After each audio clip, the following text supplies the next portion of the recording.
Sábado, semana 18 del tiempo ordinario, año par. El Señor exhorta a crecer en la fe y en la confianza. Mateo 17, 14 al 20. Si tuvieran fe, nada les sería imposible. Después de la transfiguración, cuando lo volvieron donde estaba la gente, se acercó un hombre a Jesús y se arrodilló ante él. Le dijo: Señor, ten piedad de mi hijo, que es epiléptico y su estado es lastimoso. A menudo se nos cae al fuego y otras veces al agua. Lo he llevado a tus discípulos, pero no han podido curarlo. Jesús respondió: ¿Qué generación tan incrédula y malvada? ¿Hasta cuándo estaré entre ustedes? ¿Hasta cuándo tendré que soportarlos? Tráiganmelo acá. Enseguida Jesús dio una orden al demonio, que salió, y desde ese momento el niño quedó sano. Entonces los discípulos se acercaron a Jesús y le preguntaron en privado: ¿por qué nosotros no pudimos echar a ese demonio? Jesús les dijo: porque ustedes tienen poca fe. En verdad les digo, si tuvieran la fe del tamaño de un granito de mostaza, le dirían a este cerro: quítate de ahí y ponte más allá, y el cerro obedecería. Nada sería imposible para ustedes. En primer lugar, debilidad de nuestra fe.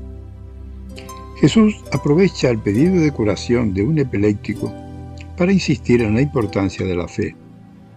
En esa época, la epilepsia era atribuida a fuerzas malignas superiores sobre las que los discípulos no se sienten capaces. Ante el fracaso de ellos y el dolor y súplica del Padre, Jesús de nuevo se complace y exclama: ¡qué generación tan incrédula y malvada! Frente a la ineficiencia de los discípulos, Jesús actúa con toda seguridad y firmeza. Increpó al demonio y salió. En ese instante se curó el niño. Cuando ellos preguntan por qué no logran curarlo, Jesús les dice que se debe a su falta de fe, porque ustedes tienen poca fe. La fe es la que nos hace ver los signos que Dios realiza en nosotros. Y Jesús se queja amargamente de la incredulidad del pueblo a pesar de los milagros. Pero una vez más, Él muestra su poder sobre el demonio. En el relato paralelo de Marcos, donde se dan más detalles y se hace más comprensible la escena, se insiste más en la necesidad de oración.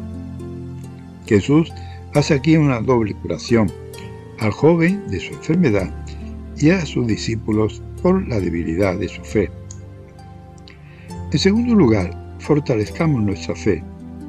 La ocasión de ineficiencia de los discípulos es aprovechada por Jesús para fortalecer su debilitada fe. Primero les señala la causa de su impotencia: ustedes tienen poca fe, como ya lo había hecho con los discípulos en anteriores momentos. Hombres de poca fe, desconfiados, cobardes. Luego subraya el enorme potencial de la fe. En verdad les digo, si tuvieran fe del tamaño de un granito de mostaza, le dirían a este cerro: quítate de ahí y ponte más allá, y el cerro obedecería. Nada sería imposible para ustedes. Si la fe es auténtica, aunque sea pequeña como un grano de mostaza, consigue cosas que parecen imposibles. Por eso puede decirse que la fe mueve montañas. Dios quiere hacernos partícipes de su poder creador, como describe poéticamente el Salmo. Los montes saltaron como carneros, las colinas como corderos. En tercer lugar, el profeta Habacuc es invitado a aumentar su fe. Se siente angustiado por la opresión y tiranía que sufre su pueblo y reclama a Dios porque permite tanto desastre. Siente como si Dios no le importara lo que sucede. En esta angustia, por la aparente permisión de Dios, Habacuc se pone vigilante a la escucha de Dios. Me pondré de centinela, en pie vigilaré, velaré para escuchar lo que me dice. Al final Dios le responde: el injusto tiene el alma hinchada, pero el justo vivirá por su fe.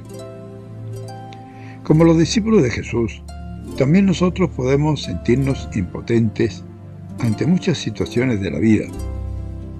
Tribulaciones, enfermedades, conflictos personales o ajenos, y es posible que el Señor nos diga: qué poca fe tienes.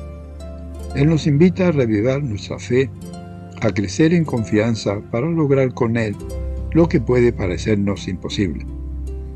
Así como los discípulos fueron madurando en su fe con el acompañamiento de Jesús, también nosotros con su gracia y dejándonos acompañar por Él, podemos hacer ese proceso de crecimiento en la fe y vencer nuestras desconfianzas o inseguridades. Dios puede hacer grandes milagros a través nuestro. Milagros de solidaridad, de reanimar a personas semidestruidas, de levantar esperanzas, de curar realidades sociales que lastiman. Preguntémonos cómo anda nuestra fe, nuestra confianza en el poder de Dios en nosotros. Ante la angustia y desesperación que vive el profeta Habacuc, que espera vigilante una respuesta de Dios a sus quejas, escucha finalmente de Dios. El justo vivirá por su fe. También Habacuc recibe esta llamada de Dios a no desesperar en medio de las calamidades y seguir luchando con fe y esperanza en un mundo mejor. Les saluda y bendice en el nombre del Padre, del Hijo y del Espíritu Santo, y Mariano.